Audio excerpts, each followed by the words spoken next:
Good morning, good afternoon, or good evening, whatever time it is where you're listening at. I am Maren Costa of Unapologetically Maren the Cornbread Chronicles. Today, we have a very special guest with us today. Her name is Jessica. If you are on TikTok, you may know her as Jessica Glow Up. If not, you might want to add her. She's pretty amazing. She runs a mental health support room per se, where it's just all about mental health and just, everyone talking and giving advice to each other and just being there for each other. It's a safe space and somewhere where I feel very welcome personally. So, Jessica, thank you so much for coming on today. And I can't wait to hear what you have to say. Thank you so much for having me. I really appreciate you having me here. Absolutely. Yes, ma'am. So, why don't you just start from wherever you want to start, ma'am? From the beginning, from the middle, from the end. Just let us know a little bit about yourself and what you are and what you stand for. And let's go. Sure. So about 2 years ago, I had a big mental health crisis with anxiety and depression. It really started off first with severe anxiety that was getting to the point where I wasn't eating and I wasn't sleeping just for like a month in a row. I really was only having Gatorade and applesauce. So I was very fatigued, very exhausted. And I'm a fifth grade teacher. I had taught for 10 years. And I just suddenly felt like I couldn't do it. Like I felt incompetent, even though I had been a trusted, responsible, loved teacher for 10 years. But I had changed bosses. The boss that I had retired. I got a new one. My new one was a perfectionist. She's not my boss anymore. And the pressure Thank that goodness. she put, but also the pressure I put on myself. On yourself. Yeah, it just put me like into complete panic mode where I was like, I want to impress her. I want her to like me. I want her to think that I'm a great teacher. And like, I got way too much into my own head. And like looking back now, I'm like, that's ridiculous. Why did that seem like such a big deal? In the big scheme of things, it doesn't matter at all. But at the time, it felt so important. And I just couldn't shut my brain off. So like every time I would try to go to sleep, my mind would repeat, like trying to think, how do I make my lessons better? How do I improve it? How do I help this student? And my mind would just repeat and repeat and repeat. And I'd be like, I've been laying in bed for 5 hours and I can't fall asleep. And one morning I woke up and I was like, I literally never actually went to sleep. I've just been laying here the whole time and now my alarm's going off. Um, so eventually, I talked to my doctor and I tried to get put on antidepressant, anti-anxiety medication. But SSRIs can take like 6 to 8 weeks to work, and you might need to adjust the doses. So I didn't feel like I had that time to wait. I didn't feel like I had the patience to navigate all of that. And I felt like I couldn't function. I couldn't be the teacher that I wanted to be with all of that.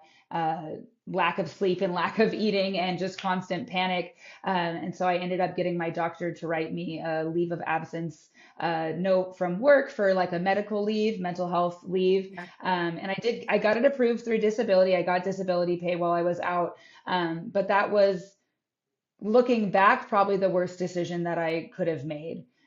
Because when I left, it was just the anxiety that was the main problem. It was the panic and the eating and the sleeping problem. But what it triggered in me was depression. And the depression was really the That's, dangerous part there. yeah, absolutely. So, had you really suffered from, any depression or anxiety before this incident started creeping through, or had you ever had any diagnosis of that?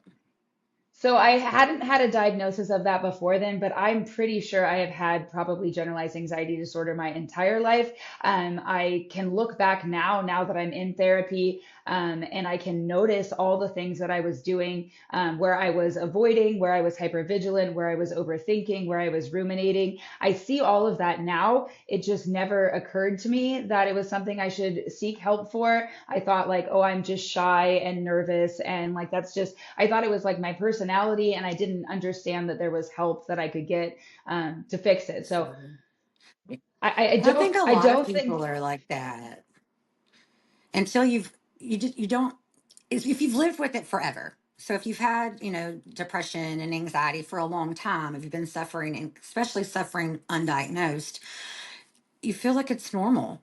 Like, everyone feels like this sometimes. I'm just having a bad day. I know I'm a good teacher, so why am I feeling like this? I mean, it feels overwhelming, but you feel like, okay, I should feel like this. it's going to go away. It's not a big deal. Not the case a lot of the times, but I'm glad that. So you said that you felt like going on FMLA was the worst mistake you made. Why exactly so?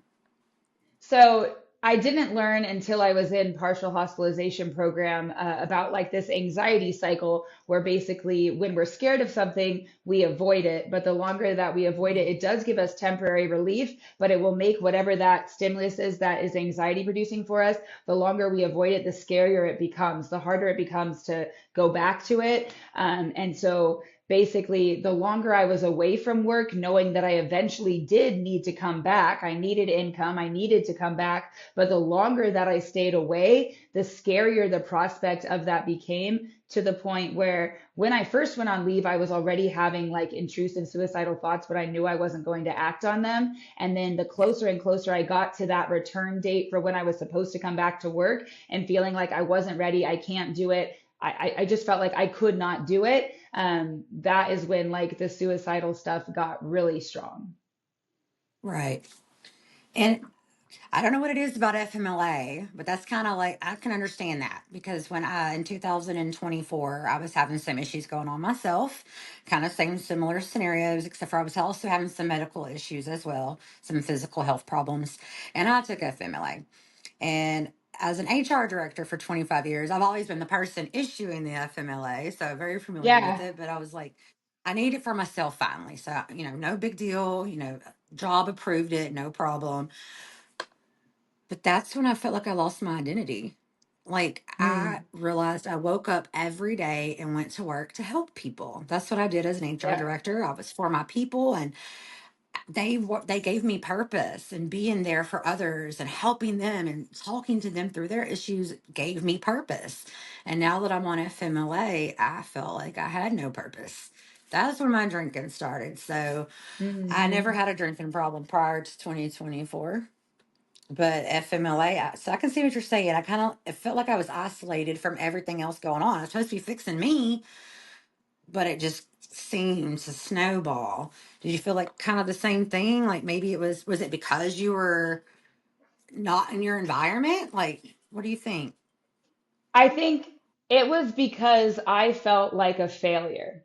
I felt like a complete failure. I felt like here I am. I had always been this perfectionist, high achiever, go-getter with straight A's, the teacher that everybody relies on for everything with a good Right. reputation.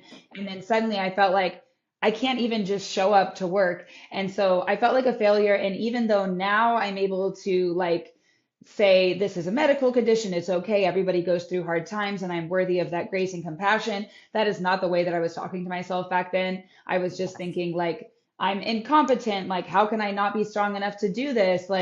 And I was just really negative on myself. And I got really into my own head thinking that, and this is not what my colleagues were thinking, but thinking that my colleagues thought like, how dare she abandon her class in the middle of the year?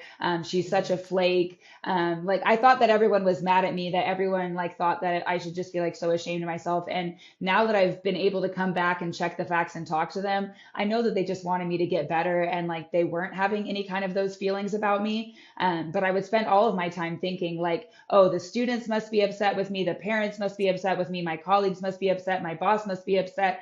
And yeah, I mean, my boss was upset about like the facts that it was difficult to find a long-term sub, but I know that wasn't my Right. responsibility. Right. Right. But sometimes we just put a lot of pressure on ourselves, especially you being a perfectionist, I need a little more pressure, I'm sure. But we always think that when we're not feeling our best, we're assuming everyone can see it. Everyone can see it. And they don't. I mean, some may, and sometimes they do, but usually they see the good in you. They're seeing, or they may be feeling upset, like, hey, she's going through something. I'm not sure what's going on, but want her to get better. They're never thinking the negative things that we think they're thinking. That's our mental health playing tricks on us. So you were talking And about you said pre-hospitalization earlier. Did something happen the, while you're on FMLA, or was that after?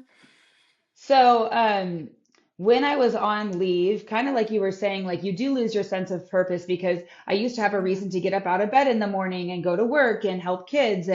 And yes, I have a 5 and 7 year old at home who at the time were 3 and 5. So I had a reason to get out of bed for the kids, but that was like mornings were my worst time. I would have this huge flood of panic. And so I really wasn't getting out of bed. My husband was kind of doing everything. And I was again feeling like a failure every morning for that as well. Um, and Yeah. so I was seeing myself not be, I was waiting for the SSRIs to work, which was going to take a very long time. And I wasn't even sure they were going to work at all. And while I was waiting for that, I was basically at home with no structure, and frequently home alone. And just getting into my own head, into scary places where I was worried for my own safety. And so I was talking to a therapist at that point and my primary care physician. And my primary care physician just mentions, hey, I've heard of these things called PHPs. It's not a full on hospitalization. You won't be hospitalized, but it's just like from 9 to 3 every day, 5 days a week. And I've heard that it's helped a lot of my other patients. Is that something you would consider? And at first I was terrified of it because it sounded like being hospitalized. But I ended up being like, I'll go do the intake, see what it's like. And I'm really thankful I did that. That was a good use of my time, and it did give me a structure. It kept me okay. It let me know I wasn't alone. It let me know other people are struggling too. And it gave me a lot of tools and resources that I hadn't been aware of before. That's pretty awesome. So it was like outpatient. It was like extensive outpatient treatment. Yeah, Yeah, yeah. they So do there's have. kind of there's like two levels of it where I'm at, where there's PHP, which is 5 days a week for 3 hours a day. And then they also have intensive outpatient, which is like 4 days a week, 3 hours a day.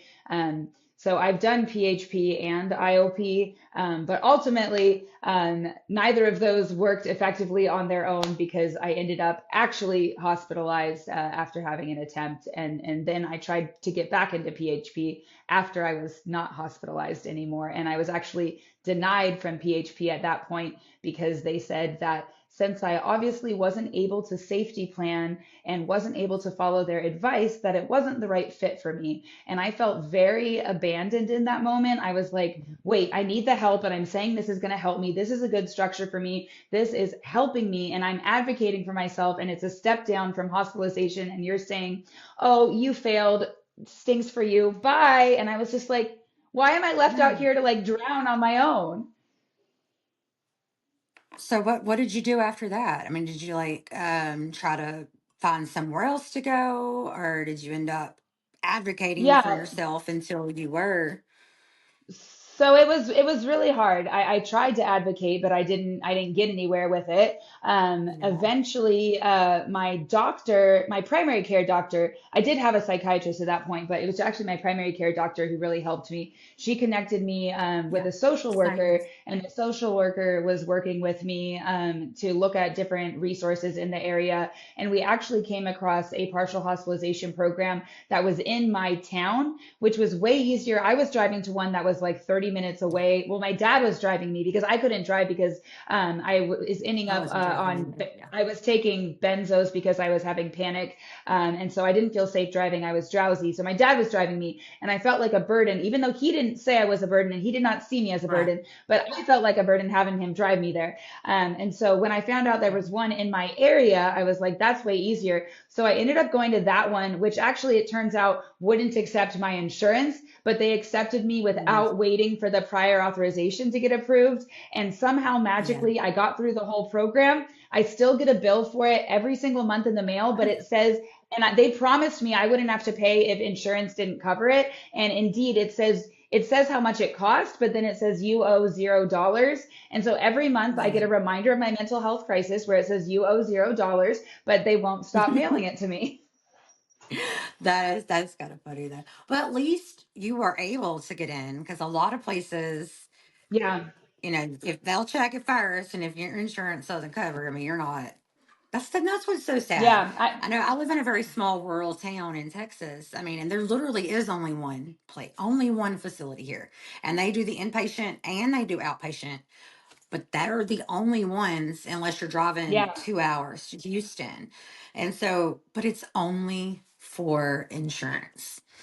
So, and yeah, I'm looking at they'll take Medicaid though. So a lot of times I'll at first I was like, well, how is so and so and so and so in here? Because I knew that they could have been homeless, and but they had Medicaid services and stuff. But right. besides that, it's like the middle person. Either you're indigent on Medicaid, somehow you have insurance from either your own job or, a spouse that has insurance, or maybe you just pay for it through the marketplace out of pocket. But that in between person, that middle ground, which is Mhm. probably the majority of the people that need the help as well, they don't have the assistance. They're not able to get all of the help that they need Yes. because, yeah, money and stuff.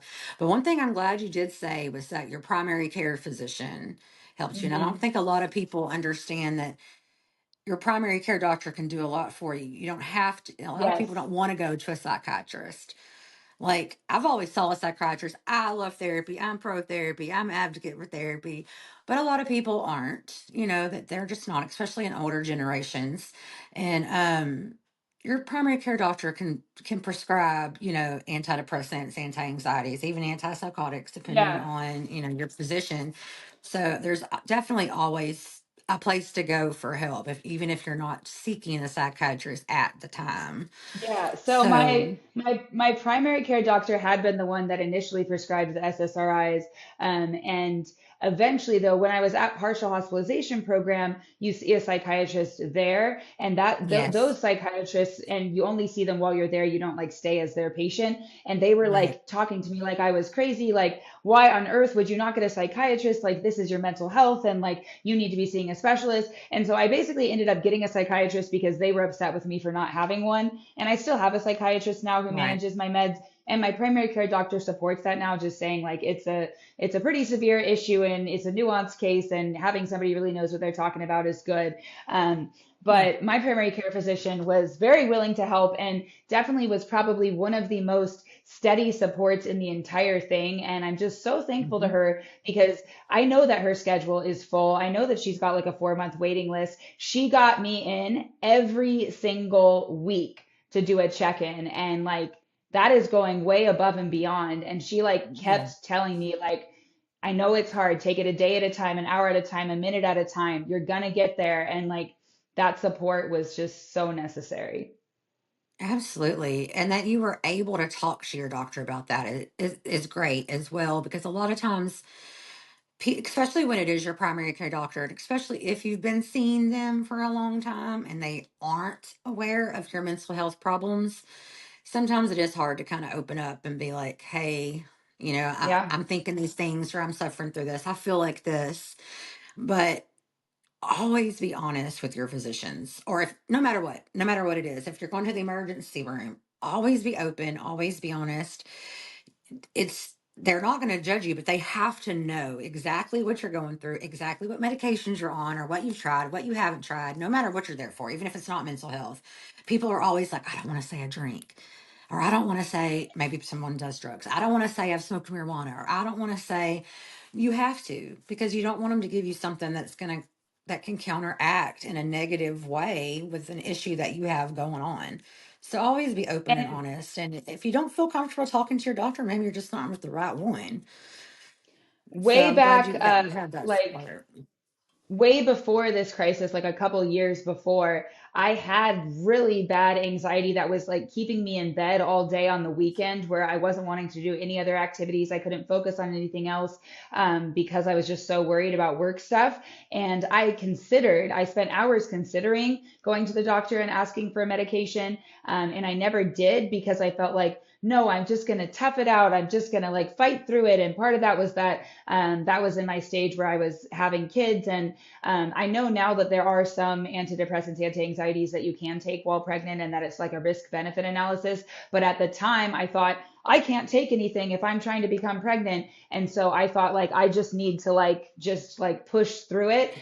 So Do I it. would say my perfectionist mentality did make me, I don't know if it's dishonest entirely, but I think I presented myself in a certain way at the doctor like I had it all together. And I Yeah. didn't let on to how much anxiety that I had. And so it did kind of surprise my doctor when I finally came to her with my anxiety, because she was like, you've always seemed fine. And I was like, well, I guess I just got pushed to my breaking point where now, like, because I waited for it to get bad, and really you can go a Yeah. whole lot sooner to get help, but I didn't. I waited until like there was no other option.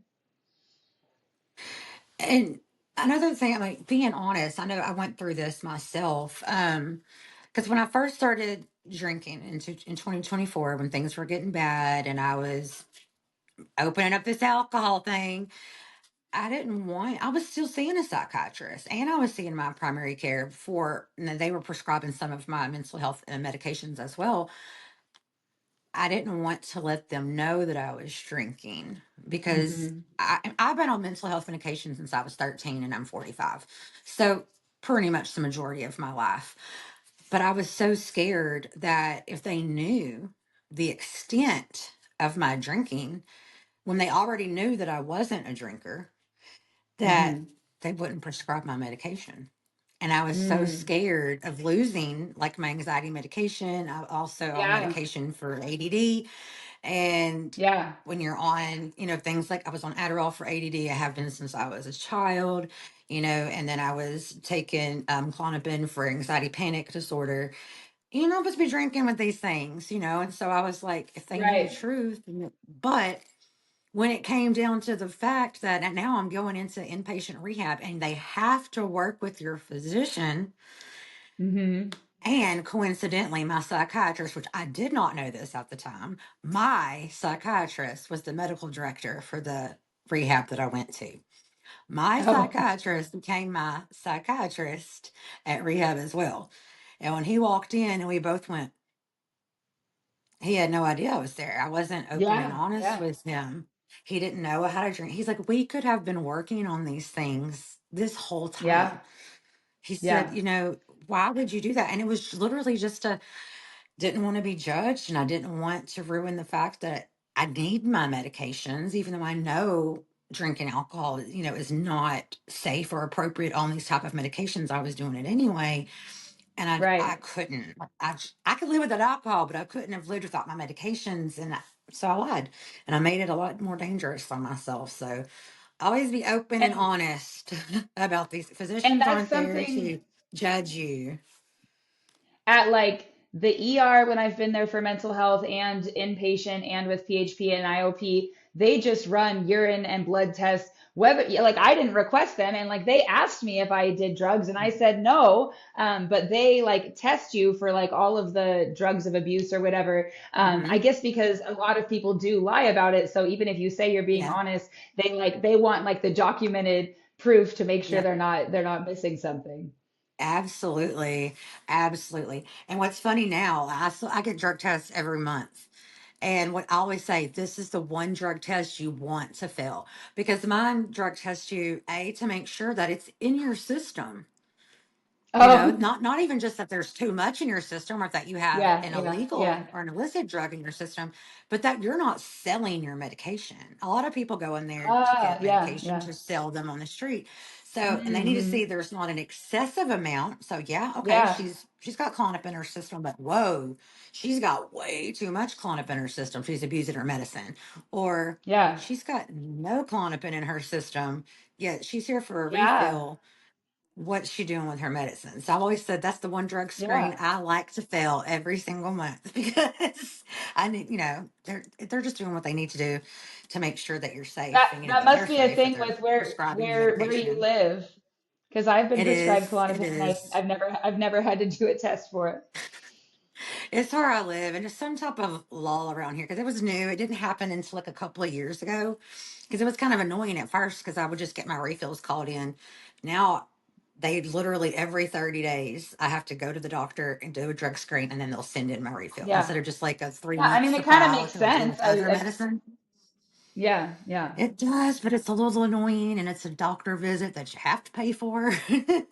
So yeah. that And gets a they little did do annoying, but the. I mean, I do It was get it. always It was always only I don't take it anymore, but it was you only get a month at a time, and they would very much Hmm. like limit the dose to make sure you don't abuse it. And I was terrified of it. I was very terrified of it because my doctor was very clear that it's addictive and can cause problems and people can overtake it. And so every single time, but that led into like that failure feeling again was that I would Yeah. have these huge I have panic disorder, and I would have these huge floods of anxiety in the morning, huge panic, and that was the only thing that would get it to go away. I also hadn't really learned a whole lot of other coping skills, but at the time, that was Right, all that right. made it go away. But I would always try to tough it out and not take it. And then every single day I would end up taking it because I would feel so like just I couldn't, I wasn't okay until I took it. But then Yeah. every single day that I took it, I felt like a failure, like, oh, I couldn't tough it out today. I couldn't tough it out today. And part of that, yeah, I probably had built some level of a, addiction to, I was on a Yeah. very low dose, but my body was used to it.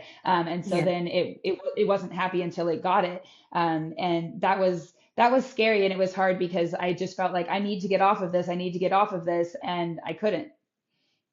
Yeah. And I understand that too. Because I mean, technically, like you said, you do get some form of addiction on the medication. I know, especially like with my Adderall, like they went through a shortage a year ago. Like for some reason, everybody and their mama got prescribed Adderall, I guess, but there was a national shortage and I could not get it anywhere. And so I was where I had never missed a day since I was like Yeah. 13 years old. All of a sudden, there was a 2 week period where I couldn't get any medication Mm. and I couldn't wake up. Brain fog was so tremendously bad. Couldn't concentrate. Like all the reasons I'm taking it for, but now amplified times Yeah. 10 because my body was so used to this medicine that now it's just like withdrawal. It's basically like having Right. a withdrawal. And it was horrible, horrible. And luckily, I wasn't working at that time because I couldn't have. That's what I kept telling the doctor. You're going to have to Yeah. find me something else. If they don't get Adderall back on the market, which they eventually actually they did, they changed it to Vyvanse and then they Hmm. changed it back later on. But I was like, you have to do something. I can't And not have it. This is not working and this is making my mental health really bad. And it's dangerous. Like I can't even function. I couldn't see, couldn't eat. I was just like this all day, sleeping like, I don't know, 15, 16 hours because I was just dead to the world. But yeah, so that, I mean, I can yeah. understand, being a little scared to get addicted to something. And when I did eventually get off the Klonopin, even though I was on, I think what is the lowest dose of it to begin with, I Yeah, wasn't able to just stop it cold turkey. I had to like cut it in half and then cut it in a yeah, corner and like go super slowly. And even with that, I was still like getting like horrible like floods of panic and hot flashes, and it was a yeah. mess for a long, long time. But you did finally, you get off of it? I'm off of it. I still have it available for me as like an as needed basis. So I PRN? will occasionally take Yeah, like, yeah, so I might take like one in a month just for like a particular hmm. situation. But I don't, If you it had used to an, be that I yeah, took it, had a I used panic to take attack or it something. every single day. And now I only take it like in very specific circumstances. Yeah, as needed. And Yeah. that's kind of what they're trying to get you to do in the first place. They don't want like when it comes to anxiety, I mean, depression, a lot of times you're going to be on that kind of medication for the rest of your life. But a lot of time with anxiety, they're going to give you, especially a higher dose at the beginning, maybe, but they do eventually want to wean you off of it or get you down to PRN, like you said. Only take it when you have a panic attack. Only And take it that's, when I you have a think, major anxiety, order. a misconception that I had because at one point I was on Lexapro and I was Hmm. stable and I was like, oh, I'm doing better. And I did the thing that I've heard so many people have done where they're like, oh, I'm doing better. I'm going to get off of it. And so I got off of Lexapro, got way worse. Now I'm on Zoloft and I'm also on Hmm. Remeron or Mirtazapine. So now I'm on two antidepressants and I'm Hmm. on Buspar. And then I take propranolol for dysautonomia, which is a beta blocker. So I'm sort of on four things that are I helping take with propranolol anxiety. too. Yeah, I love it. It's great. But Hmm. Propranolol is like the now only thing I've that lowers my accepted. heart rate in a panic attack. Yes, exactly, Mhm. exactly. So now I've accepted that like this is long term because and maybe I'm lying to myself, but what I'm saying to myself is I don't ever want to go back to that dark place that I was at before, and I don't want to Yeah, gamble with it, and my mental health is too important, and it seems like if I get off, I'm running the risk of ending up in a really bad place. So to me, it's like the benefit of the medication outweighs whatever risk is associated with it. And so I'm like, I'm happy to stay on it forever. Like, I have friends who don't understand that, who are like, aren't you going to get off of it? I'm like, nope. Like, it's working oh, for me. I'm going to stay on it. yes. And you're right, though. That is one of the biggest misconceptions with, antidepressants or any type of mental health medication is that I feel better now. Oh, man, that worked. I can get off of this. No, you feel better because you're on this medication. And And you do have to kind of admit that, you may have to take this for the rest of your life, and that that should was be one of okay. the big struggles that I ended up dealing with was after my mental health crisis, I had a physical health crisis that was kind of triggered by the mental health crisis because one of the Mm, things that I got put on was Remeron, which was exactly what I needed to be put on for that moment because it is an antidepressant that makes you really tired so you sleep well, so it cures insomnia, and it's an yeah, appetite stimulant, so suddenly you're hungry again, which I wasn't eating. So yeah. those were two things that I absolutely needed. But taking it long term, I gained a ton of weight, which shouldn't have mattered, except I developed idiopathic intracranial hypertension, which is something correlated with obesity. Hmm. And so that can cause really severe headaches and it can cause vision loss. And so ultimately, I ended up hospitalized with these severe headaches where they're having to give me like the intense painkillers to get rid of them, which was not working long term. Obviously, that was just making me be drowsy and not a good long term solution. And there were other medications we tried that were ineffective. And so ultimately, I had to get a surgery, and I have a stent in my head now that sort of solved the Hmm. problem. But ultimately, I needed to get put on a GLP-1, and that allowed me to lose enough weight that now I can stay on the Remeron. But without that, it was really hard because I felt like physical health and mental health are supposed to work together. It's supposed to be a Right. team. And I have always been like pro body positivity. I never felt like I needed Hmm. to lose weight. I was happy with the way that I looked, but then it was like, okay, now I have like the two things are battling with each other and I'm trying to honor my mental health and they're going, can you get off of the Remeron so that you can like lose weight so that you can fix your head problem? And I was like, I can't. I won't be alive if that happens. Like that's really how I felt. I don't know if it was true, but that's how I felt. So I was Yeah. like, I can't Right. compromise on Right. that, but also I can't spend the rest of my life in a hospital with a headache. So Right. it Right. was a very hard place to be. Well, first of all, praise the Lord that you were able to, get that taken care of. I hate to hear that you Yeah. had to have that surgery, but I mean, thank goodness that that was caught, in time and that you got that taken care of. Yeah. But you're so right. And 'cause a lot of the medications, not just mental health medications, but a lot of medications, one of the number one side effects is weight gain. And Yep. so, like you were saying, you had the opposite problem at first. You weren't eating, so you Yeah. needed something that was going to Yeah. boost your appetite, and then all of a sudden, yay, it's working, and you're getting better, and your appetite's boosted. And then now I've gained all this weight, and now that causes Yep. a whole nother.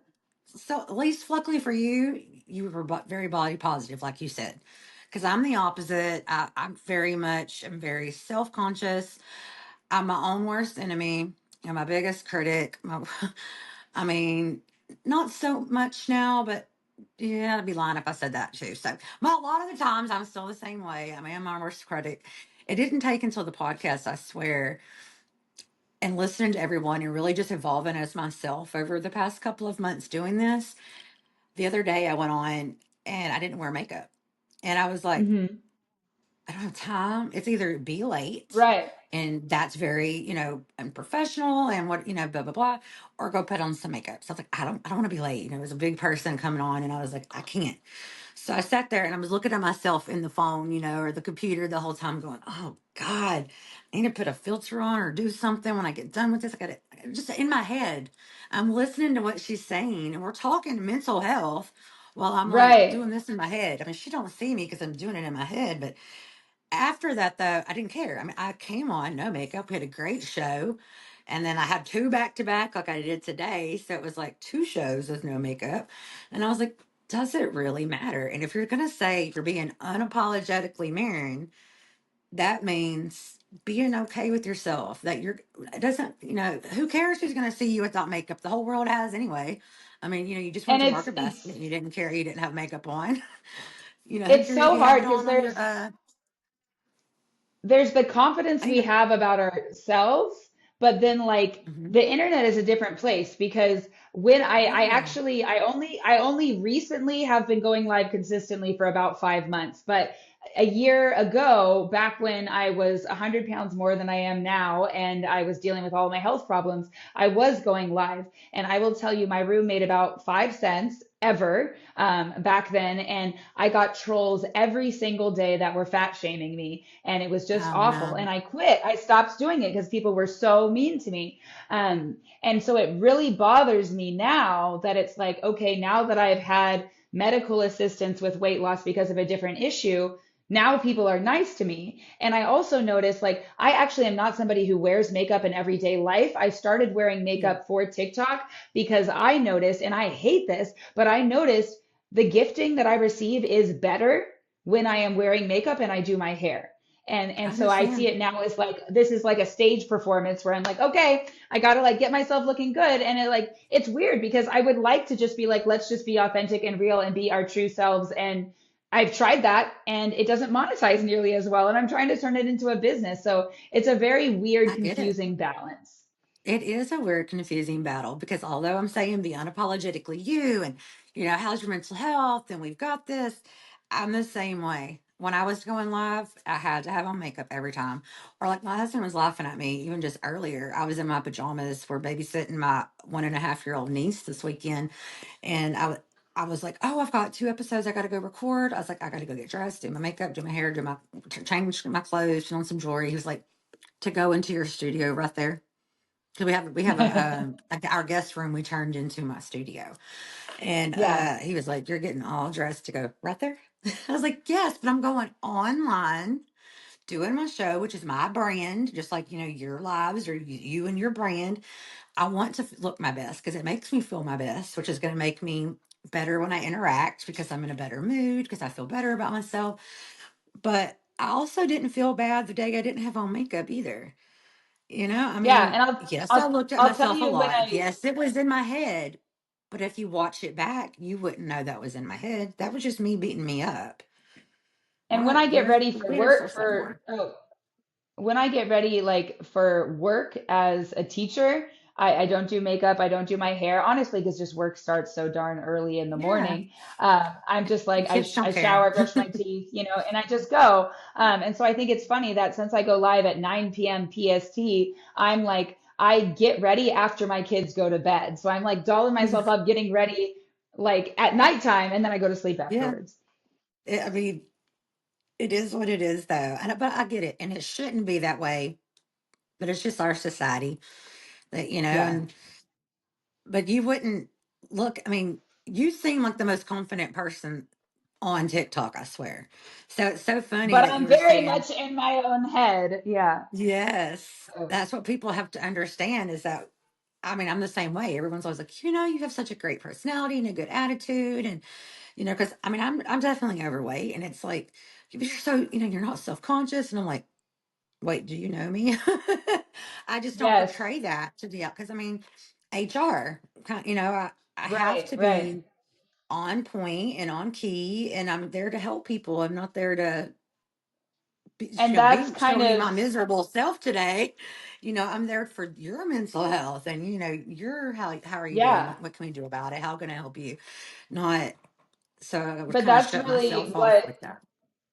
it's what inspired me really to do TikTok was that I wanted people to see that like there are people who have like it's not a clinical term, but like the high functioning depression where they're like Hmm. showing up in their everyday life and they look like they're being like they might be super productive and getting a lot done, but inside they're really hurting because my colleagues thought, oh, Jessica has it all together. Like she's that like go-getter that does everything right. And I was like, no, like I'm struggling. And people didn't see that or believe that. And so part of what I'm trying to do is just normalize, hey, I can shout out, I have generalized anxiety disorder and I take antidepressants while like the FYP is watching me and not care because there is a time in which I Yeah. never would have wanted a single person to ever know that about me because I thought that they would see me as weak, a failure, not good enough. And I think Yes. I basically spent my entire life, even though I was receiving outwardly praise and recognition and things like that, I have felt internally like I am not enough, like people don't like me, people don't want to be my friend. And so that's why I have the You Are Enough light because I think what I heard recently was perfectionism is the perpetual state of feeling like you're not enough. And like that really resonated with me.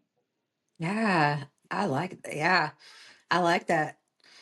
But so when you first started TikTok, oh, let's just 5 months ago, you said, Was your room the same as it is now? I mean, was it that mental health, safe space that you have now, or did it become It that was after? actually It was actually a lot more that way then than it is now. Because in Oh, the very okay. beginning, I was getting like one or two people in my room most days. So I would end up, Yeah. I'm not a therapist. I don't have any type of licensing for any of that, but I would Yeah. end up basically talking to one person or two people who would pop in who were going through some kind of crisis or difficulty with, anxiety or grief or depression or burnout. And we would just chat about whatever their issue was, and I would offer empathy and compassion and maybe suggest things that I had heard of in terms of coping skills or resources.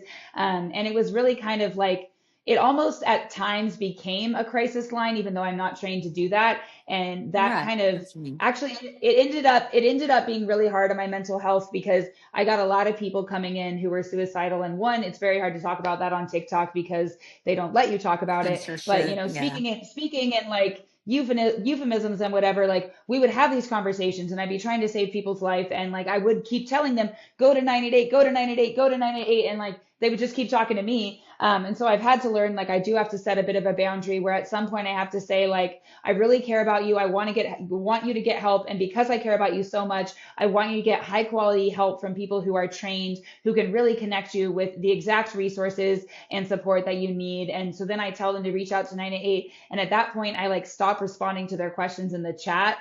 And it's so hard Yeah. to do because I never want to appear like unempathetic, but also I'm not trained to be a therapist. And also I can't focus all of my attention on one person the entire life because I am trying to build a whole community. So in order to like honor my own mental health now, I've realized I can't only talk about the really dark, heavy stuff 24/7. I always want it to have a place because I believe it's important to talk about. And I feel very Mhm. purposeful talking about it. But to honor my own mental health, I've realized I have to do some of like the fun, uplifting, lighthearted, Yeah. chatting kind of stuff. And I've decided that like it seems like to be successful on TikTok, you at least partially have to do the engagement stuff because that's what people want. People want to Mhm. network.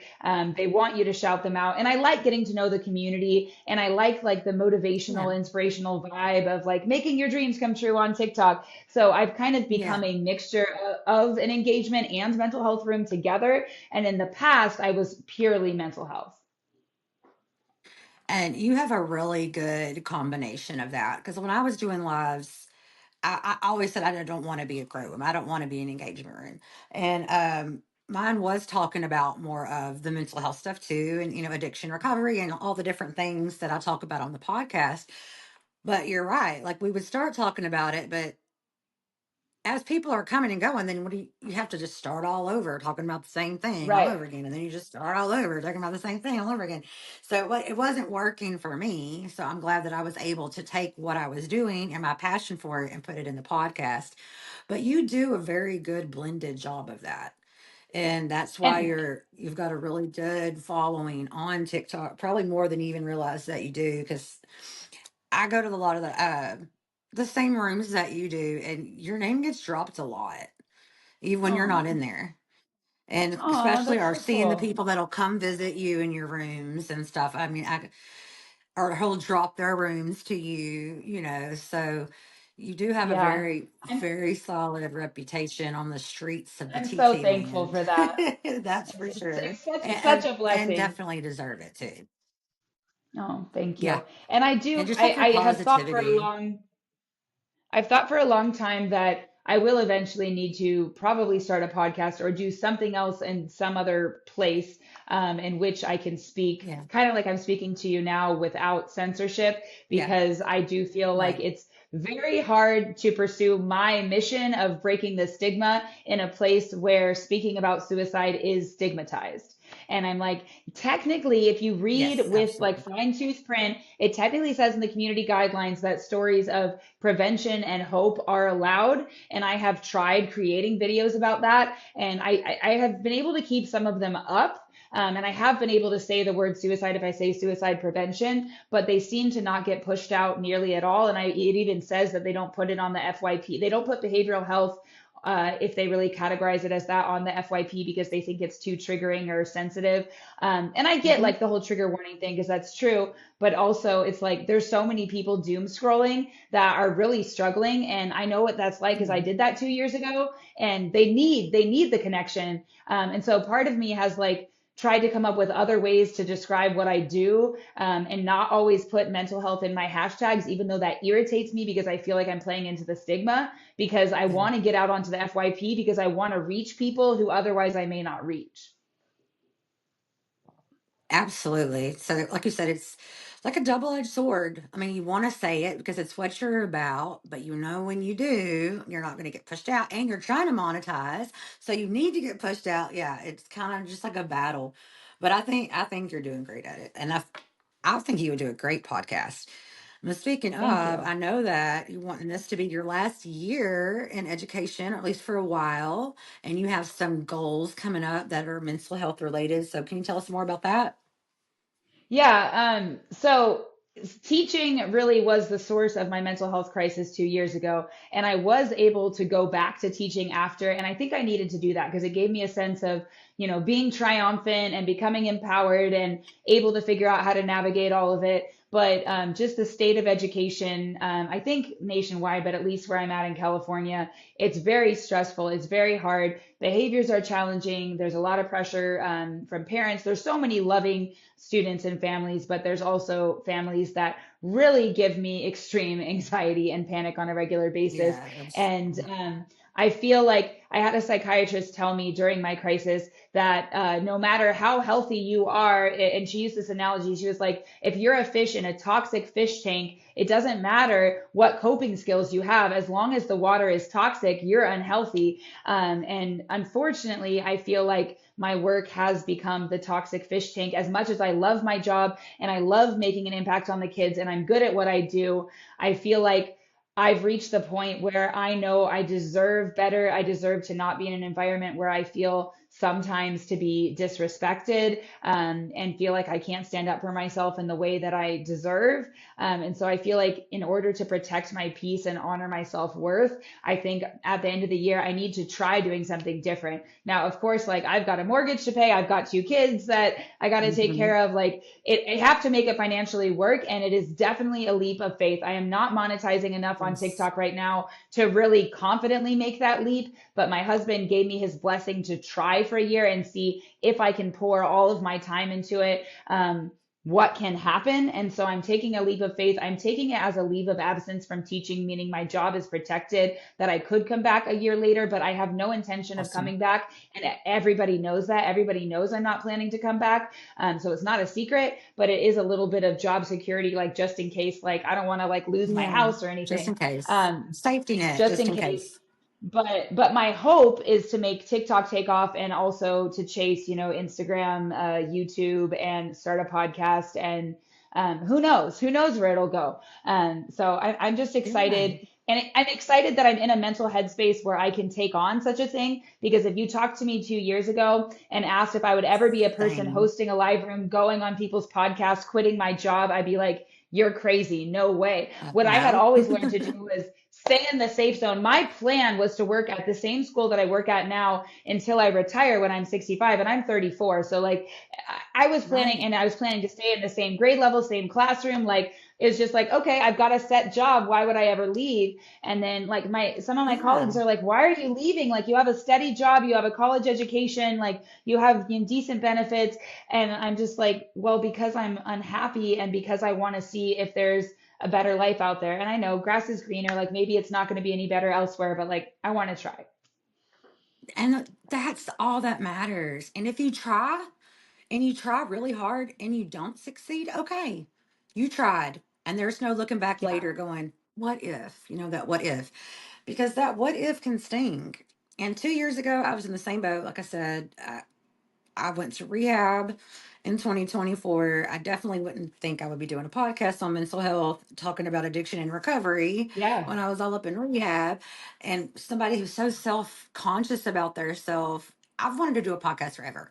And the people that know me in the real world, I have a great personality and I'm not shy, but I'm very shy internally. And so when I'm out not either at my job or with my friends and family and just the world, Yeah. I'm very shy because I'm so self conscious. I'm Yeah. like, they're looking at me, they're judging me, they're thinking, oh, well, she's overweight, or oh, this, or, whatever that I'm thinking down about myself on that day. And then I'm just like, I'm just putting all that into my head, but so I'm Yeah. glad that, you're taking that leap. And if it, and I think you're going to be a success in whatever that Thank you do. you. I can even see you like, I could even see like once you start really getting into like the mental health realm a little bit more, I could see you trying to like get some laws passed and like rallying on some things. Like you have a big voice. You really, Thank really do. you. And I know there's a lot of new laws being passed about different things. Like I had a guest on 2 weeks ago, and she was a domestic violence survivor, and she lives Yeah. in Tennessee, I think. And they just passed a law called Savannah's Law, which we don't have in Texas, but I had never even heard of it. But it's kind of like the sex offender registry. When you Right, right. are someone who's been convicted of a felony domestic violence crime, you have to start registering on a Yeah. domestic violence registry, so that anyone that wants, because people are like, I'm gonna check their criminal history, or I'm gonna check, see if they're on the registry for sexual predators, but no one thinks about stuff like that. They're violent men who are just like constantly seeing different women and repeating the same behaviors with these women over and over. But if there was a registry that you could check, especially a registry that's free, hosted by the state, that you could see if someone had any priors of domestic violence, Right. I think that's a great thing. And I know Yeah, she's for looking sure. at helping try to get laws, but she was working on with some stuff with that, and I was like, I'm gonna look into that. Like that's something that would be Yeah. great, federally, like nationwide, not just, state, like, state specific.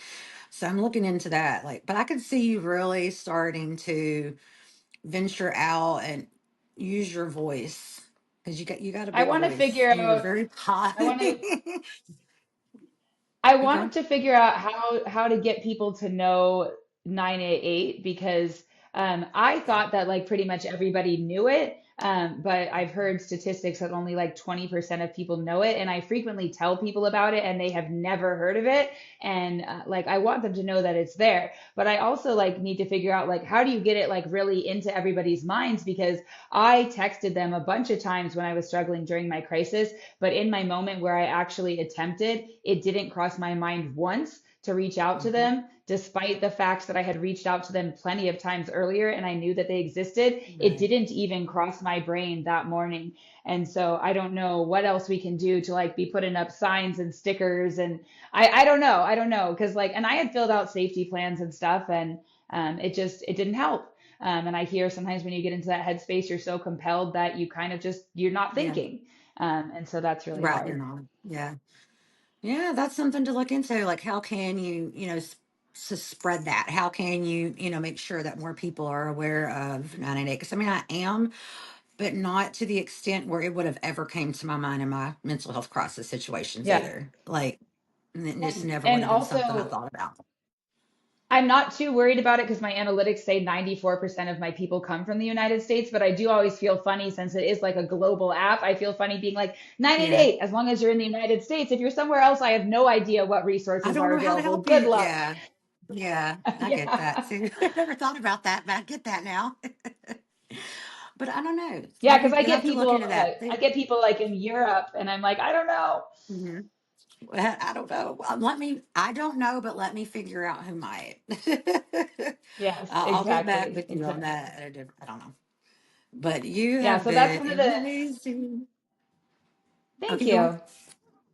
Oh, on. I was just gonna say, like, one of the hardest barriers I get into people when I'm trying to help them is when they seem like they may be at a point where they need something like hospitalization or at least like some higher level of care, and they refuse to go because they're worried about the impact it's going to have on their career, specifically if they're in law enforcement or in the military and they're afraid they're going Mhm. to lose their job because it's a job in which they need a firearm. And I don't know how to help them. I get so stuck because I'm just like, I'm so sorry. Like, I know there's rules and laws and stigma, and it's just like all I can do is say like your life is really important and I'd rather you be alive and not have a job than not be here. But I just kind of go like, I'm so sorry because I don't know. And I get that. And it's funny that you said military because my husband is 14-year veteran of the United States Navy. Yeah. And he's totally pro everything I'm doing. He totally supports me. I mean, obviously, I'm not working anymore in long term care and healthcare anymore. This is what I am. So, like you said, I took the leap of faith because you're not going to monetize on your Yay. podcast right away, but I was allowed to take the leap Right. of faith. So I early Yay. retired at 45, and this is what I am Woo. now pursuing, trying to pursue full time. But it is, as much as he supports me, he also is like, gosh, you have to watch what you're saying, who you're saying stuff to, man. And he's like, people, you don't want people to know all why I don't care. But to him in the military, like you just, if they found out that you had been on even antidepressants, I mean, you could, I mean, there Yeah. was just so many rules and you didn't talk about that stuff because, I like have, you said, you have to be able to use firearm. There's a lot of stuff you have to be able to do. right. And that just gets that stigma that if you have mental health problems, that you can't be a good soldier. I mean, you can't be a good sailor. You can't be a good Marine. I mean, yeah, you can, but just with the stigma that's still been around it and the rules and the laws that are still in place now, just prevent, people that do suffer from that from being active in a lot of things like the military or law enforcement. Yeah. One of my mods, he doesn't mod for me anymore, but he's in the Air Force, and he was saying that like if he were to go to any kind of like therapy, that it would need to be like through the Air Force's like insurance or medical group or whatever, and that all of his documentation would be something that his employer could read. It's not kept private the way that it's kept private for everybody else. He said that like if you were like taking mental health medication, you might get medically discharged, and he said that that would be like impacting like what his income would be in retirement and all of that. And so it sounds like it's a really Hmm. tough decision people have to make, whether or not they go get help. Yeah. And I had never thought about it until my husband. I mean, I didn't come from a military background. I really didn't have any friends in the military. And but with my husband, and when he started bringing stuff up, at first I thought, you're just being an ass. Like you're just making up junk. You're saying you don't want me to talk about this stuff because it's embarrassing to you. But then once I really started listening to why the people in the military would have to hide, why it just goes back to that stigma thing. And it's just, I get the having to own, I mean, the firearm, I get all of that. But Yeah, yeah. I know plenty of people who have, depression, anxiety that own a firearm. I live in Texas. I'm And in the country where especially, everybody owns a firearm. well, and just thinking about like how much trauma so many of our military members are exposed to, Yes. there's so much Yes. PTSD going on. Like they definitely deserve mental health care, after everything that they've been through and during what they've been through. Yes. And so there That's what needs I was to be about to say. And not just some after kind they've of had it. advocacy. Yes, yes, during. Yep. Yeah, I don't know the solution, and I'm really new to even learning about it. I haven't had a lot of friends that I've met that have been in the military until this friend that I have now, and I'm learning so Yeah. much by talking to him. Yeah. And that, I mean, that's really something to think about because I never had either. And really, I hadn't thought about it as much as I am right this minute that we're talking about it. Because, I mean, when you come out of the military, they're very pro, mental health. They try to say they are, but there's still a big problem with the crisis with that. But still, the VA tries to say, we're here to help our soldiers that are coming back. We're here to give you, help and work on PTSD and all the things you've been through, the things you've seen, and being away from your family and etc. But where was that support for their mental health while they were in the military? Like, why do they have to wait until they're civilians to make that a priority? So just something that needs to be thought about, but I never thought about it till now either. So maybe And I it's just think, something that hasn't been talked about a lot. I've never obviously, been in battle or something, so I don't really understand that, and it's not even really in my place to talk about it. But I would imagine that you're basically being trained to go towards danger, which is true of, military Yeah. sometimes, and also like with like first responders, where basically you're trained to ignore your anxiety to a point. Like, yes, I'm sure there are lots of safety protocols and things like that, but you are putting yourself potentially into a dangerous situation on purpose because there is a higher goal there. And so you're almost being trained to ignore your anxiety, and to suppress it. And so I think it does easily play into this message of, just be strong, don't be weak, just, man up and suck it up Mhm. and all that kind of stuff, where people feel like they can't admit that they're scared. Yeah, absolutely. Or they feel like I have to be completely in, because they do need to be completely in the right headspace, but who's to say they are? I mean, if they're not talking about it, if they're not at least seeking some type of counseling while you're in the military, like just like even mandatory, like they should be able to, I don't know, just have someone that they can talk about all the pressures that they go through and all the things without having to be stigmatized and labeled. Because as soon as you get labeled with a mental health diagnosis, I mean, your military career is pretty much over.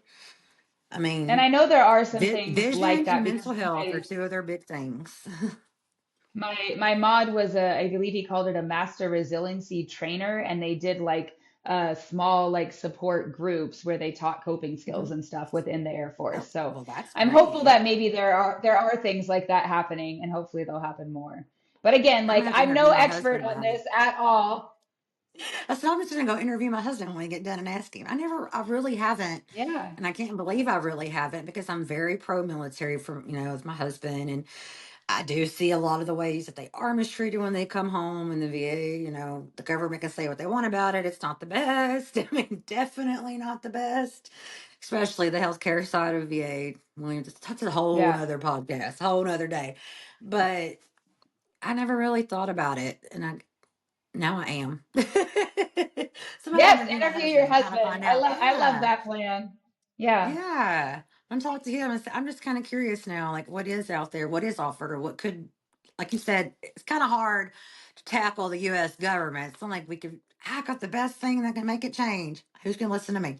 I ain't nobody, and that right. don't even work for the U.S. government, so I definitely Yeah, wouldn't be heard for that. But still, it's something to look into. Just out of curiosity, I'm gonna look into that. definitely. Yeah. Well, so before we get off, what advice do you want to give to people that are watching who may be suffering in silence, who may feel like they're not enough? You know, here's Jessica and here's the audience. What is your best advice that you can give?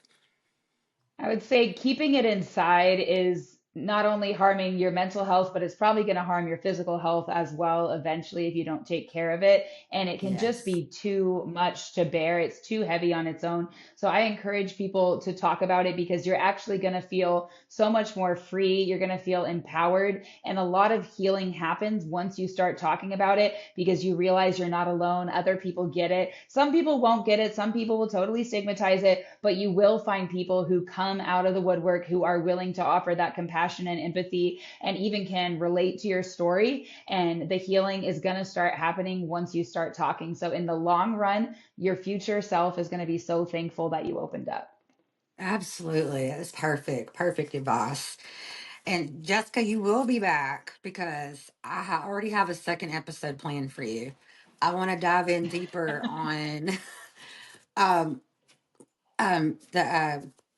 the hospitalization part, what you Yeah, what yeah, that consisted of, and what people who may be looking to have to do something like that, what they might could be expecting, what yeah. experiences I you would had love while to you come were back there. and do that because Yes. that is one of the things that when I was scared to go, when I was considering going, I was so scared of like what it would be like. And I was looking online trying to find firsthand accounts of what it was like. And I could find nearly nothing. Granted, I I think wasn't using TikTok back then, but I really right. couldn't find a So whole lot of information. So letting people know what it's like, I think would be so helpful. And just granted, every facility is different, but just letting people know right. like, yes, it's scary. Yes, it's uncomfortable, but also it's worth it if it's what you need. Absolutely, absolutely. Well, I again, Jessica, I'm so glad you said yes and that you came on. I'm so glad that I asked you because I've Thank debated you it so for a much while. for It's like, having me. no, now I'm asking her. And for anyone listening also that wants Yay! to find you on TikTok, how can they find you? What is your handle on TikTok? So my actual handle is bold, brave, imperfect human. I wish I could change it to like my actual name, but they won't let me. So bold, brave, imperfect human, and then my display name is Jessica Glow Up. Find Jessica Glow Up on TikTok, you guys. It's like I said, it's a safe space. I'm in there pretty much almost every day. I mean, she's always hyping everyone up. She's very positive, very friendly, but we do talk about, mental health. Like she says, she's not a licensed professional, and neither am myself. But she's just there to offer firsthand advice and things that she's went through and things that she's seen in life. And that sometimes is even better coming from someone with firsthand experiences than just a mental health professional where we might not always feel comfortable talking to. But we're definitely going to have her back, and we were excited to have her today. And until the next time, you guys, always remember you are enough. Always remember, never live in silence, never do this alone. Always reach out for help. And like Jessica said, if you're in the US and you really feel like you're in a mental health crisis situation, there is always what, Jessica? Who can they call? 988. 988. So until I see you again, guys, next time.